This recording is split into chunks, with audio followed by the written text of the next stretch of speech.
Okay, so good evening, everybody. Today, a different setting. So it's the new episode of Prosperity on Air, the first episode in English. Last week we had an interview with an Italian guest, and with me tonight I have Lisa Tucci, who's come to visit me. So we are broadcasting this interview together from the same location. Hi, Lisa. Yeah, hi. Thank you for being with us. Thank you. So, as you probably have read on my social media pages and profile and on my website, Lisa is the owner and founder of Art and Media Communications, and she's the Italian licensee for Quantum Learning Network and Supercamp. So, Lisa, can you tell us something about yourself? Yeah, although I'm in Italy, I have been working with Italy for 30 years, since pretty much about 3 days after I graduated from university. And I moved, I was offered a job, and I moved to Italy in 1992, so about 24 years ago. And I've always been in new business development and sort of been, unbeknownst to me, a pioneer in trying to change certain landscapes and things like that. And about many moons ago, I was the managing director of a company making the audio guides for museums, and what better place than Italy. So I introduced those to the country of Italy. And I was trained and found the incredible appeal of learning, breaking down barriers and learning about art and archaeology and science in a fun way through these incredible audio productions. And since then, I've been on this sort of learning edutainment path until I found quantum learning a year ago. So edutainment, education, and creativity, it's all there in your ventures. And we share also a life path, if I can say that. So Lisa, like myself, when she was about to turn 50, she reinvented herself, her business, starting this new venture with Supercamp. So, and reinventing yourself is a challenge, isn't it? Yeah, I mean, it wasn't so much as a reinvention as just changing your entire industry. So I went from museums and cultural heritage, and I still keep this on the side, we were discussing, but getting into the whole idea of child development and child education. It's my first love. It's what I studied in college, but I hadn't been active in it at all. A question that came to my mind now that you were speaking is, you said you changed industry. So in terms of starting a new business, what are the initial steps that you have to make when you are either exploring a new industry, entering a new industry with a new business? Well, the first thing I did, the absolute first thing I did, was to see if this, in terms of what we're talking about, quantum learning and Supercamp, I had been looking for I wanted to make educational summer camps for kids for probably since I was born, but we'll say for the last few years. And so what I decided, what I was thinking of doing was, first to find something that responded to a need. So was there something similar like that out there? And I was looking at, I represent STEM, that's science, technology, engineering, and math shows, exhibitions coming from America and England and so on in Italy. So I got very interested in the idea of, again, this making interactive learning and fun and Lego bricks and all the rest. So I wanted to, the first thing I did was to sort of benchmark and see, is anyone offering something like this in Italy? I then, through my discovery of quantum learning, I discovered that I would be the only one in Europe And I planted it in my head right away to produce a super camp in Tuscany because so many Europeans love Tuscany. And so I thought that would be an ideal location to host an educational summer camp for kids. And it just has everything to offer. And then the second thing I really did was develop a database. Before I probably did anything, I mean, I think the first thing I did, and I didn't have your book to guide me, but I do now, which would have been to update my LinkedIn profile.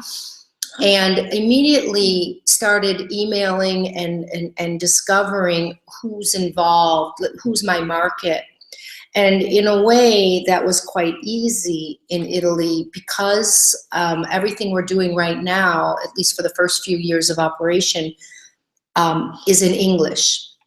And that's because all of the facilitators and instructors and people involved in quantum learning are highly trained in brain team development and brain-based learning and things. We bring them over from the States, so they will all be in English. So that narrowed my market down. I couldn't just launch a huge launch in all of Italy. It would have to be for kids who are slightly more or less conversant, or the international schools. So my very first project was to contact all of the international schools and let them know that we exist and we're in Italy and we're in Europe. And that proved quite nice because I had kids coming from 12 different countries. Oh, wow. Wow. Interesting. Yeah. So can you tell us exactly what quantum learning is and how you get to know about it? I know that there's an interesting story. Oh, how I discovered. Yeah, so how did I come? Yeah, that was funny. Quantum learning is basically a system. It's been around for 35 years, but always developing based on an idea by a researcher, Dr. Georgi Lazana from Bulgaria. And Bobby DePorter, who's the founder of quantum learning, 35 years ago, decided to take these theories of accelerated learning and apply them to students, to young kids, with a terrific vision of the idea of we could teach kids those important life skills, which are now all in vogue, but they're life skills, they've been in vogue, let's say, since, Homo sapiens, would be teamwork, collaboration, creative thinking, critical thinking, and communications, and all that comes with it. So she started teaching these and formed the very first super camp, teaching these life skills, but in a way that appeals to kids' brains. And so quantum learning works on two different tracks. One is teacher training and educator development, and the other is student training and student development. And that's either in schools or in communities. We just launched a very successful Youth Success Week in San Diego and Oceanside, where the company's headquartered. And then also through to the summer camps. So the summer camps, which are called Super Camp, are an 8-day or 10-day intensive, like a life skills coaching for kids. Wow. Yeah.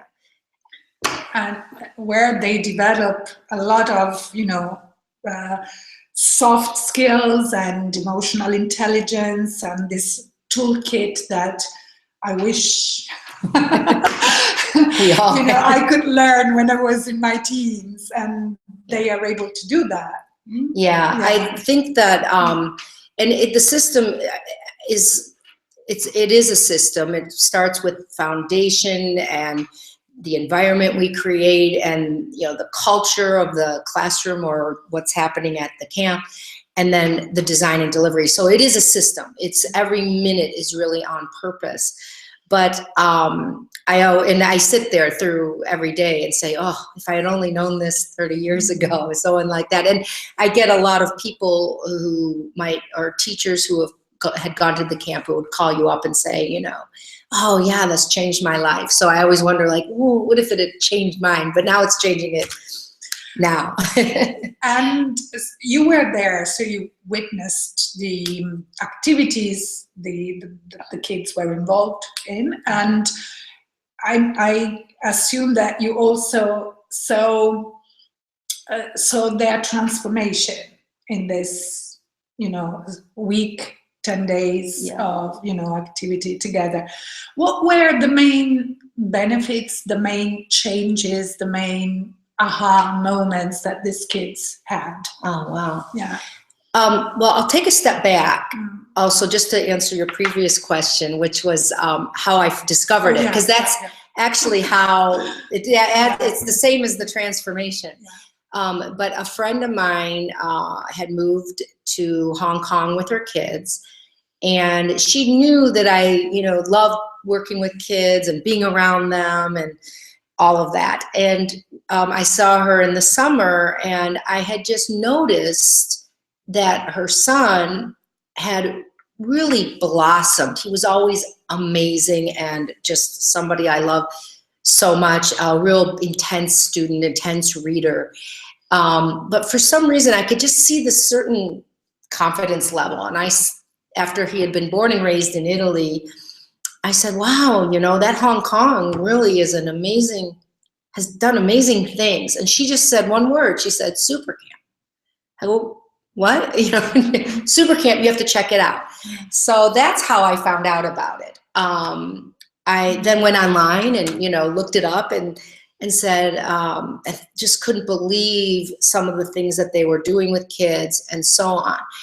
And I don't think, and she would say that as well, it's not that super camp turned him into this amazing kid. He was already amazing, I would say. And I would say that was the case this summer. The kids are very much like a normal, typical classroom. There's going to be great students. There's going to be students that struggle more. And then most people all fall in between, right? But what the kids get out of, the biggest point, I think, that I could see in the 8 days was this sense of self, sense of who you are. And that's one thing, like you talk about when we were little, that nobody ever really gave much thought to, like, who am I? What are my real goals? How do I want to appear in the world? And a lot of the system, I think, focuses on that. So not saying this is the right way to do this, and this is the wrong way, or this is the right way. I don't think it's more like, these are your choices. Now, how are you going to show up? And that in itself, I think, is so empowering for kids and for classrooms and for teachers who use it. Like, how are they showing up with the kids? And all of this is articulated through games and challenges and getting out of comfort zones and so on. But most of it is really asking the questions. And who's not going to grow when they're challenged? So the challenges are definitely there. And I think being able to make their own decisions without having maybe even a helicopter parent saying, no, that's not, no, try that, try this, or collaborating with teammates that they've never even known before, but in such a way, I think that all of that builds character and builds this experience. I don't know the system. I haven't been there, but I assume also there's also the fact that they know that there's no judgment, and therefore they can be who they really are, and they show up for what they really are. And so this, helps bring out, talents and things and traits that have always been there, but probably they were were not so sure they could show them.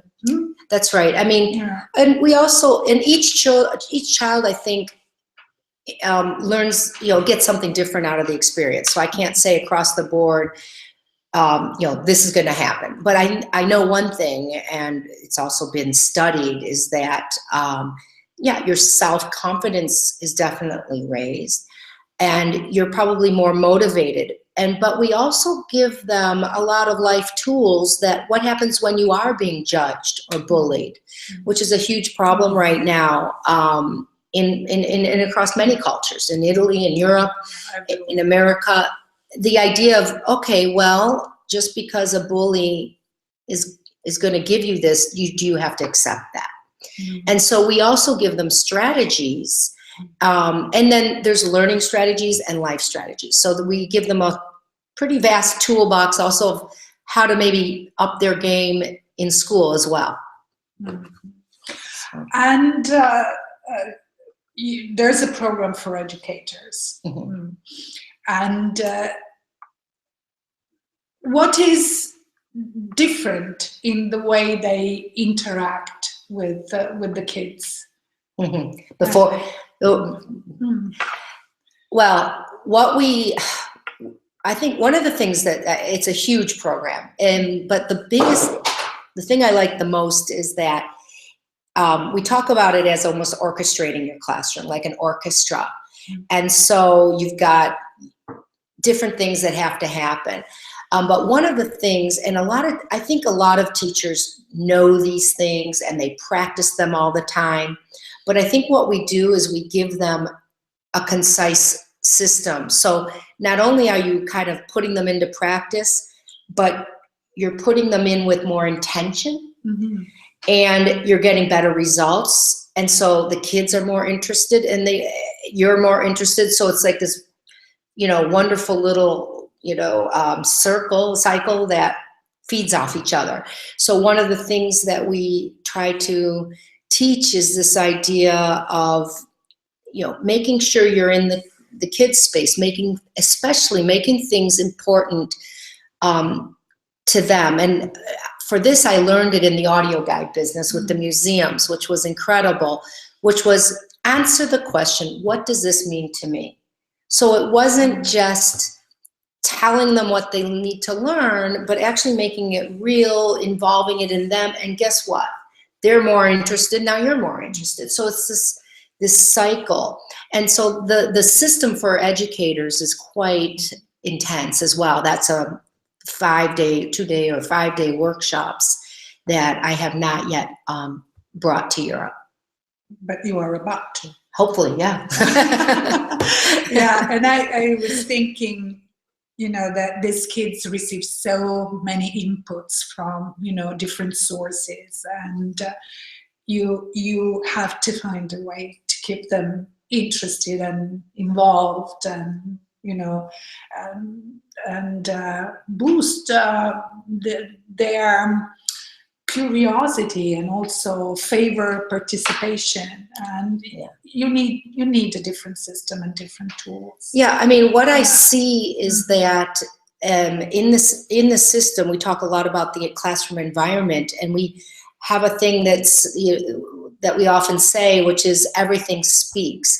And we're really good at doing this with the elementary school kids, right? You've got their stars on their homework, and you put the artworks on the wall, and you do all these wonderful things, and the classrooms look fun and welcoming, and you really kind of want to hang out in there.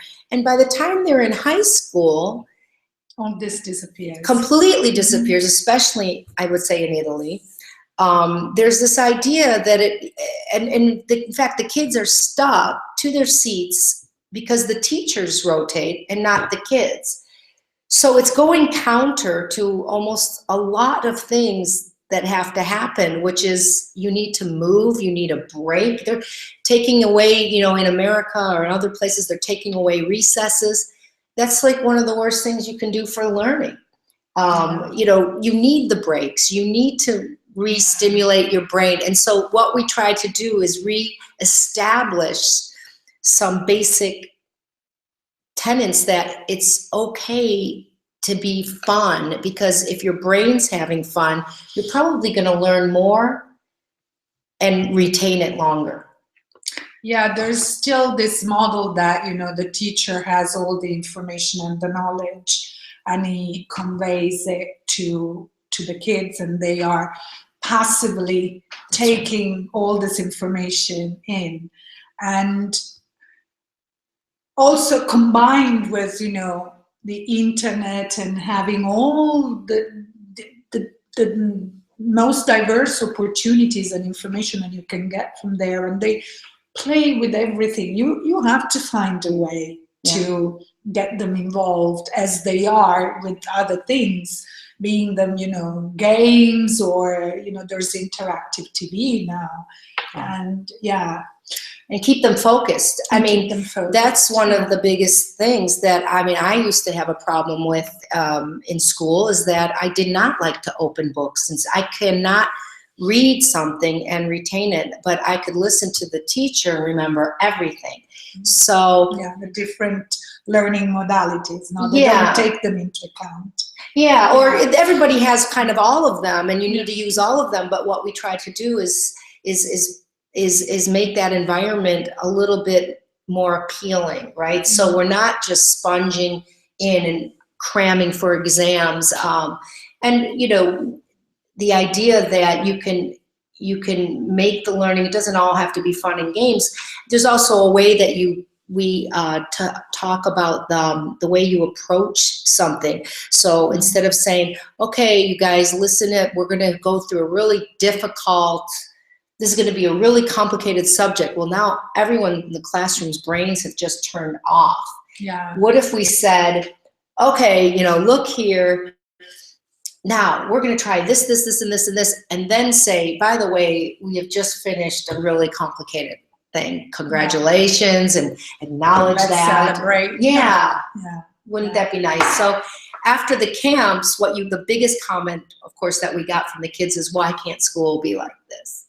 Yeah. Which is beautiful, but so that's, it'd be nice to be behind that, What kind of adults these kids will be, building all these skills at a young age. Yeah. I had the pleasure of working with a few of the facilitators that had either been with quantum learning for many years or used it in their schools or were trained, or and talking to many adults who had been campers when they were little. Yeah. And they all would say the same thing, that it just changed the way they speak, conflict, they appeal to their parents. I think it's a matter of also though supporting that after. The camp can't do everything. No, of course. And nor could the child. I think it's a full system of the culture as well. At home, are you supporting their learning what they learned in the camp or at school as well? So you've just started to introduce quantum learning and a super camp here in Italy. What kind of response are you getting? Yeah, it's pretty amazing. Well, right now it's a nice time for this because people are talking about life skills. People are talking about the sense of the community. So I feel like I'm at the right place at the right time. I think that, so the reaction is usually like, wow, this is amazing. How can we do it? Then putting it into place, working with schools. Again, because it's being taught in English, we've been mostly talking to schools with English teachers or multicultural students to help them diversity and inclusion right off the bat. And we're getting a very nice response. It's the how that's a little more difficult, especially if we're teaching these things in English. Although I do know that even if you don't know English that well, that the way we teach and model what we say, they pick things up quite fast. In fact, that just goes back to that accelerated learning thing, which is, it was phenomenal to see. So in Italy, what happened is just last year, they decided to teach science and maths in English as well. Oh, yeah. So it's called CLIL, and it would be phenomenal if we could train those teachers of those two subjects in some of this methodology to get their classroom really on board, because they've taken 2 pretty tough subjects that already aren't so appealing to a lot of kids, and they're going to teach it in a language that they don't know. Mm-hmm. So yeah, well, that's a challenge. Yeah, I like challenges, obviously. I was, while speaking with you, we mentioned, that this system helps kids develop soft skills, emotional intelligence. And all this, Lisa, is important when you are in a transition of some sort. Turning 50, losing a job, having difficulties in making ends meet. And there are so many people out there, many of my clients are going through the same kind of transitions, but they think it's, they've reached an age when it is almost impossible to start from scratch, to reinvent yourself, to try new things. But probably this sort of challenges and trying out new things, it's something that helps you, as I said before, age with grace. What do you think? Absolutely. I think, well, okay, if we're all scheduled to live to be 100, I feel like, I'm just starting my career, Okay, so that's one thing. The second thing, everything that we do at Quantum Learning and that I have really studied and, let's say, adapt, is called based on these principles of life called the 8 keys. And they're just the pillars of everything that we do. And one of them is integrity, balance, flexibility, things that people now talk about, like be sure to be flexible. But I think one of the most interesting, especially if you're in midlife and mid-career and wondering, oh no, what do I do? What have I done, right? Mm-hmm. Is failure leads to success. And we talk about it to the kids, but we talk about it with adults, and we talk about it when we do parent workshops or whatever.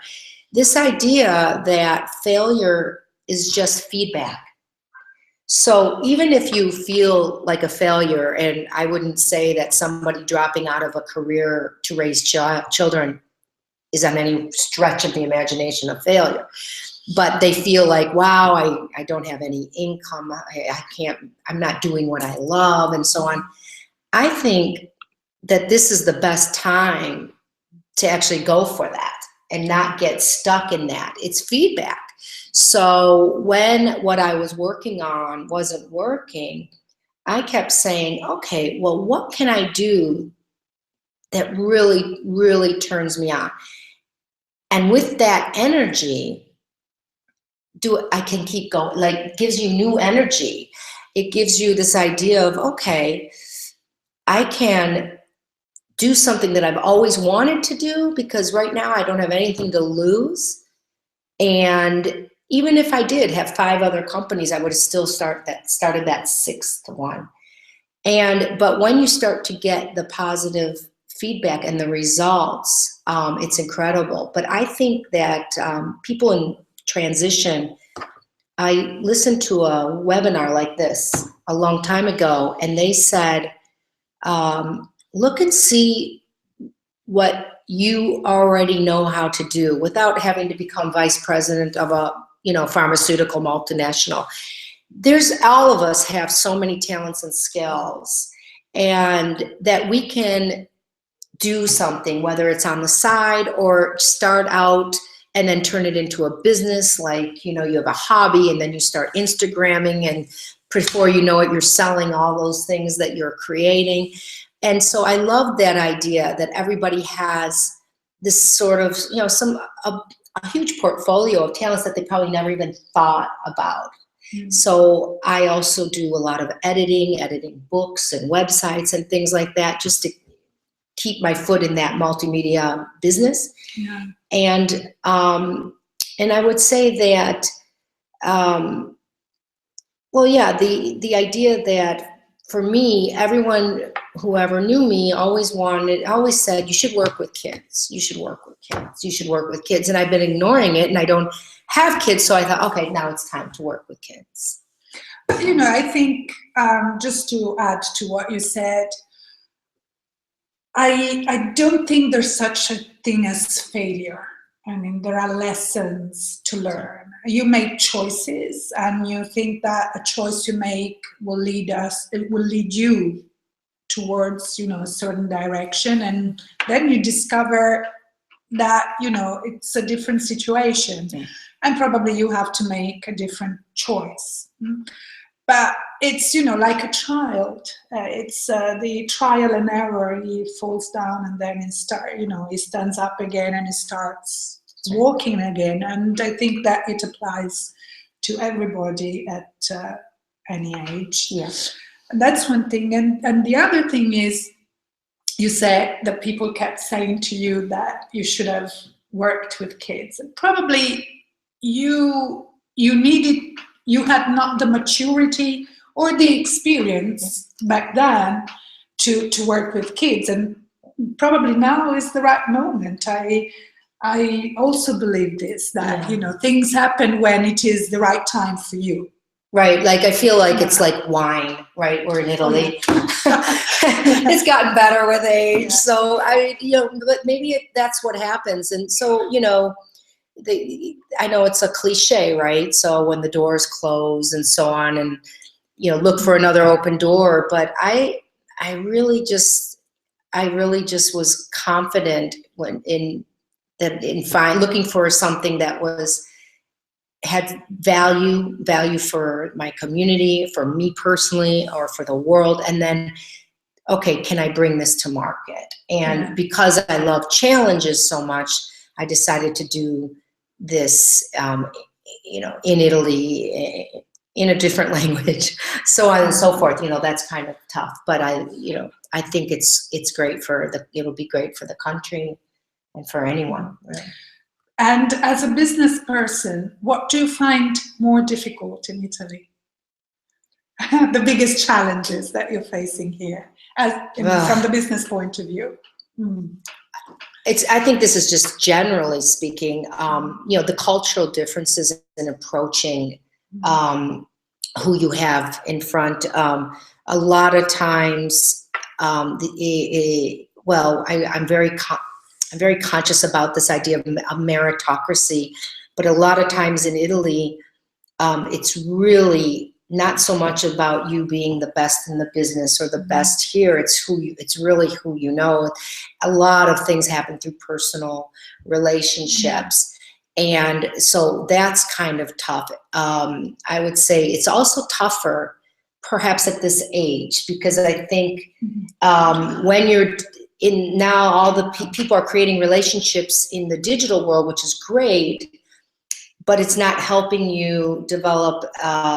You have to be offline and in person.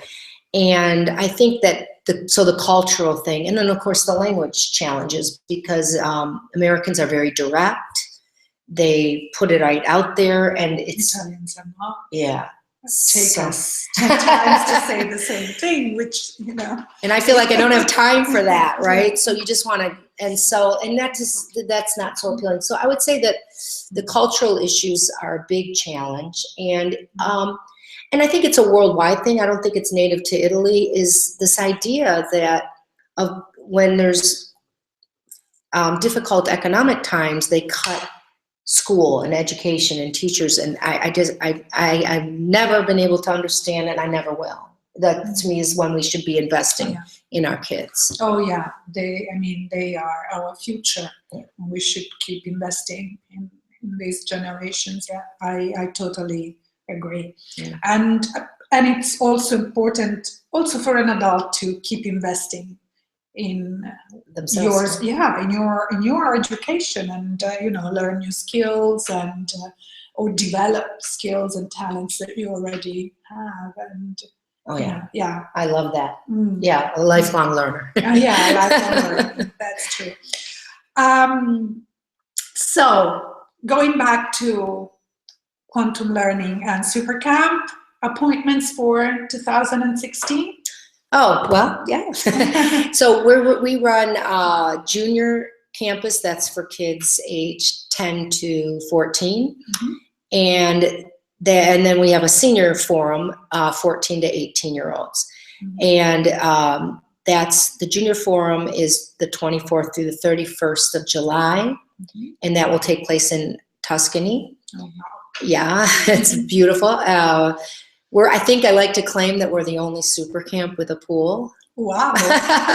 But when it's 104 degrees or 44 degrees, I think the kids need it. We all need it. Yeah. And then the senior forum is from the 3rd to the 10th of August. Mm-hmm. And I did them a little later this year for a number of reasons, but especially because the British schools, they go out very late in the summer. And I would love to see more British families joining the program. Yeah. And other appointments, I'm toying with the idea. One of our programs is called Quantum U, and that's for university students, where they learn also things about their online presence, time management, again, conflict resolution. They learn a lot of stuff. And I'm getting a lot of parents who have kids in college, and I'm just trying to work out the best way to try to offer that to maybe in May or something, or June. Wow. Yeah. And where can our viewers find all this information? Okay. On the specific Italy programs, the best place to go is Super Camp Italy. That's all one word, .com. Mm-hmm. Supercampitaly.com. But to really get into the nitty-gritty and see a little bit more about what we do, what a typical day looks like, some of the processes that we do with music and improv and games, I think the best place to start would be supercamp.com, quantum, QLN, that's like for Quantum Learning Network, QLN.com, and our YouTube channel, Super Camp or Quantum Learning or Quantum Education. Those are, the YouTube channel is just a wealth of information for parents, for kids, for anybody who's spent a summer with us posting things. And so you get a real feel for that. And there's some webinars there that we've done with parents as well. Oh, great. Mm-hmm. I see we have some viewers, so I would like to know if you have any questions for Lisa. You can post them. If you are watching us from Google+, you can post them there, and we'll be able to see them. And if you don't have questions, and maybe, if you want to watch this interview again, as you know, it will be recorded and available both here on Google Plus and on YouTube. You can send your questions to info@projectprosperity.com, and in the subject you can specify Super Camp or Quantum Learning, and I will turn the questions to Lisa, and she will answer your question. So if there is no question, no comment, we would like to thank you for being with us, and I would like to thank you, Lisa, for your time. And we'll see you next week. So have a good rest of the day, and see you soon. Thank you for being with us.